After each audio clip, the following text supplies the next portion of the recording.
नमस्कार विद्यार्थी मित्रांनो, चला तर आज आपण मराठीचा नवीन घटक शिकणार आहोत ज्याचे नाव आहे वचन।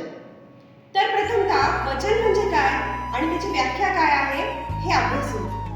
वचन वस्तू एक आहे की अनेक ते सूचित करणाऱ्या शब्दाच्या गुणधर्मास वचन असे म्हणतात। आता या वचनाचे दोन प्रकार पडतात, एकवचन, अनेक वचन।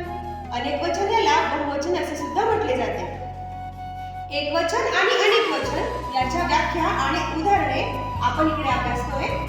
एकवचन म्हणजे जेव्हा एका वस्तूचा बोध होतो तेव्हा त्यास एकवचन असे म्हणतात। उदाहरणार्थ वही, पुस्तक।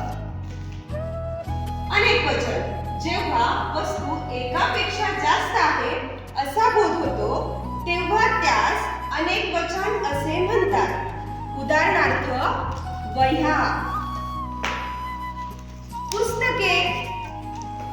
एकवचन आणि अनेक वचन याचीच आणखी काही उदाहरणे आपण पुढे चित्रांमार्फत अभ्यासणार आहोत। एकवचन, अनेक वचन। आंबा, आंबे।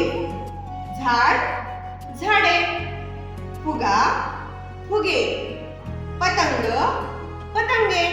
अशा प्रकारे आज आपण वचन आणि त्याचे प्रकार अभ्यासले आहोत। धन्यवाद।